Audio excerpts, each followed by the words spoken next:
Bagaimana status ulama? Ya, al ulama warathatul anbiya.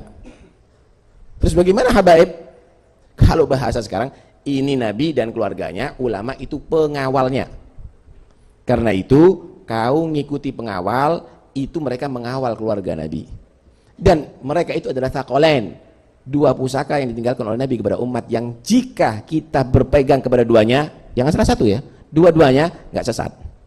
Ente ngikuti Al-Quran tapi nggak ngikuti habaib, ente juga sesat. Sekarang muncul macam-macam. Itu al ulama warathul anbiya, bukan habaib warathul anbiya. Loh, ente nggak baca hadis itu thaqalain itu apa itu? Karena itu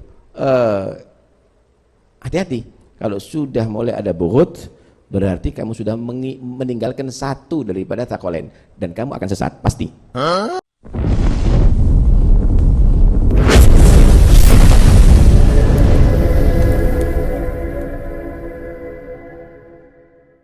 Assalamualaikum warahmatullahi wabarakatuh. Ada ceramah dari Habib Taufik yang ini menyenggol mengenai hadis Isra ya. Sebetulnya ini sudah dibahas di dalam kanal YouTube-nya Gus Aziz Jazuli yang kemarin saya re-upload itu. Tetapi ketika saya melihat bagaimana Habib Taufik di situ kemudian membawa hadis Isra, maka di sini saya tertarik untuk mengkaji secara epistemologis tentang bagaimana hadis Isra tersebut menurut para ulama. Karena seolah-olah Habib Taufik di situ menggunakan hadis Isra, di mana Isra itu dimaknai sebagai habaib, sebagai dirinya. Dan Habib Taufik itu mungkin mengatakan dirinya sebagai ahlul bait. Ya kira-kira teman-teman seperti yang teman-teman simak di situ. Ini tentu harus dikaji secara apa dan bagaimana gitu, secara ontologis dan epistemologisnya. Nah, yang ingin saya tekankan di sini, saya tidak mengklaim bahwa Habib Taufik di sini keliru atau apalah. Saya lebih tertarik untuk mengkajinya. Apa sih Isra ya?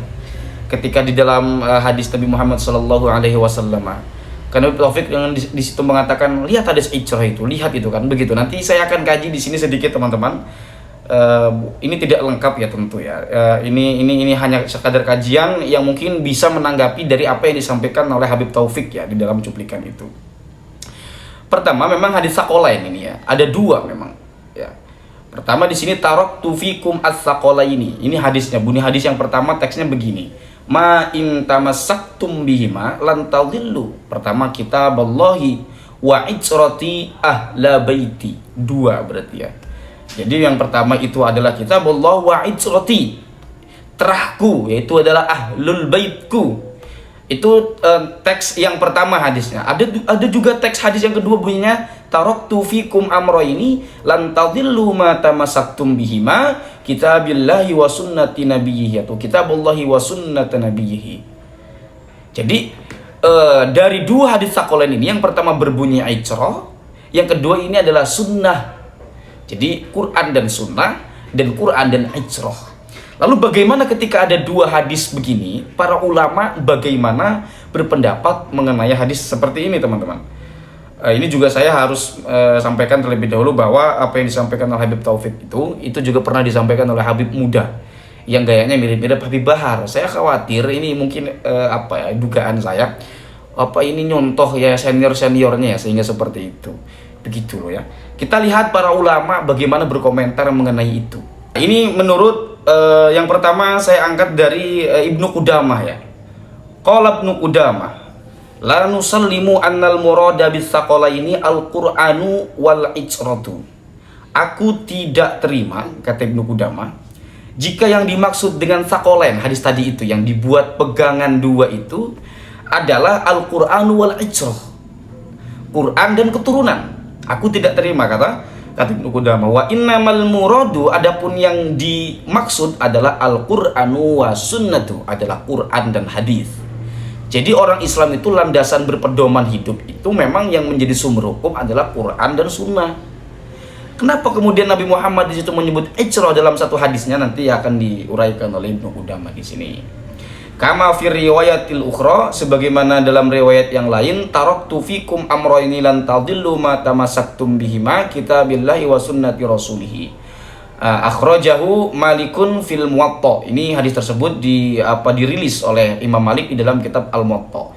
Nah, di sini kemudian Ibnu Qudamah mengatakan Wa inna ma khassa sallallahu alaihi wasallam adapun Nabi Muhammad mengkhususkan al-icrata kepada makna icrah di dalam teks hadis itu bizikri dengan menyebutnya li annahum karena sesungguhnya keluarganya Nabi itu icrah itu akhbaru bihalihi sallallahu alaihi wasallam lebih tahu lebih bisa mengabarkan tentang bagaimana tingkahnya keadaan Nabi Muhammad sallallahu alaihi wasallam dalam wilayah internal. Siapa yang kemudian bisa mengabarkan Nabi Muhammad bagaimana di rumah, Nabi Muhammad bagaimana makan, Nabi Muhammad bagaimana aktivitas-aktivitasnya di dalam internal rumahnya selain daripada keluarganya. Jadi apapun yang disebutkan dalam icra itu yang dimaksud ya tentang bagaimana kelakuan Nabi atau pekerjaan Nabi dalam hal ini ketetapan Nabi, ucapan Nabi sejak dalam wilayah internal. Gitu loh. Jadi yang tidak dimaksud tetap sunnahnya Nabi Muhammad. Bukan keturunan itu sendiri. Sekarang kita agak bertanya lah dengan ilmu pengetahuan. Ketika ada teks hadis yang mengatakan keturunan, kita kan boleh bertanya, kenapa ya Nabi Muhammad mengatakan seperti itu? Maka jawabannya kan seperti ini. Pertanyaannya, untuk keturunan yang jauh, anggaplah Habib itu keturunan. Anggap saja dulu Habib itu adalah keturunan. Anggaplah keturunan yang jauh, entah Terah Wali Songo, entah Habib, entah siapa. Kalau orang itu tidak ngaji, tidak alim, tidak mengerti hadis, bagaimana kemudian dia menyampaikan apa yang disampaikan oleh Rasulullah SAW dalam sabda-sabdanya? Wong ngaji saja tidak kok. Tidak bisa mengurai mana hadis dhaif, tidak bisa mengurai mana hadis maudhu'. Hadis akhirnya kan Habib-habib yang ceramah juga mengeluarkan hadisnya itu hadis maudhu' itu juga ada. Bahkan ayat tathhir itu ayat tathhir yang diperuntukkan kepada ahlul kisai itu, monggo teman-teman baca itu. Tapi mereka mengatakan itu untuk ahlul bait mereka sendiri. Dan mereka itu wayutahhirukum tathhira, disucikan sesuci-sucinya gitu loh. Padahal ayat itu sedang berbicara ahlul bait dalam konteks ahlul kisai. Ini kan ada kesan-kesan ada kesan-kesan mungkin yang tidak etis lah untuk kemudian seperti itu ya. Saya tidak berani ngomong kasar dalam hal ini. Mungkin netizen akan bertanya, "Oh, itu kan semacam mengkapitalisasi ayat, mengkapitalisasi hadis." Ya wallahu a'lam. Apakah itu dilakukan karena kesengajaan atau memang karena kurang pengetahuan? Aku nggak tahu itu. Artinya kan ini hadis Nabi, bahkan ayat gitu loh. Walaupun saya nggak tahu apakah ada mufassir yang menafsirkan ayat tathhir itu untuk keturunan yang sekarang gitu.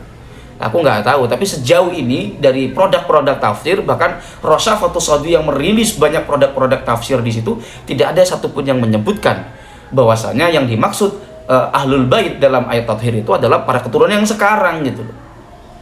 Jadi begitu ya. Belum lagi kalau kita bahas apakah betul para habib itu keturunan Rasul. Ini nanti larinya ke kajian ke Haji Maduddin Usman Al-Bantani kan begitu. Problematik memang, diperdebatkan, mukhtalafun fi. Kalau kita merujuk pada hasil dari benda kerap itu gitu ya. Kemudian ini dari ulama lagi ya, dari Qolal Amadiyu ya, kalau nggak salah nama ulamanya begitu ya. La nusallimu annal muradai. Beliau juga mengatakan, aku tidak terima bahwasanya yang dimaksud bisaqola ini dengan hadis itu, dengan hadis icrah tadi, sakolan tadi itu, al-kitabu wal icratu adalah kitab dan keturunan, Quran dan keturunan Nabi Muhammad SAW. Ya jelas, karena agama Islam itu bukan agama darah, agama Islam itu bukan agama nasab, agama Islam itu agama ilmu, agama Islam itu agama pengetahuan, Pak. Abal kitabu wa sunnatu, tetap yang dimaksud itu adalah Quran dan hadis. Coba sekarang kita pakai nalar waras saja. Apa ya pedoman kita hidup untuk menjalani kehidupan itu dalam berislam ya, konteksnya dalam hal ini adalah Quran dan keturunan Nabi Muhammad SAW. Ini apa bedanya dengan konsep monarki dalam sistem kerajaan gitu loh. Gitu kan? Ini secara rasio saja kita ukur, sudah kita bisa timbang gitu kan. Bahwa yang dimaksud ini memang Quran dan hadis. Dan ini satu lagi dari Ibnu Hajar Al-Haytami memang mengatakan alat tamassuki bil kitabi wa bis sunnati wa bil ulama ibihima min ahlil baiti. Ini memang dari Ibnu Hajar Al-Haytami mengambil jalan tengah ya, yang intinya adalah bahwa ahlul bait atau siapapun, ulama atau siapapun, yang penting dia berilmu. Ya, orang alim atau kita katakan ulama dari kalangan ahlul bait. Tapi dia menyebut yang alim. Ya enggak masalah. Konteksnya kan tetap yang alimnya itu, keulamaannya, kealimannya. Karena kalau orang itu tidak alim, baik keturunan atau siapapun, itu akan bermasalah. Ya bagaimana dia bisa menyampaikan pengetahuan dalam Islam yang dia goblok kok? tidak ngerti kok, tidak berpengetahuan kok. Andaikan dia adalah ahlul bait, begitu.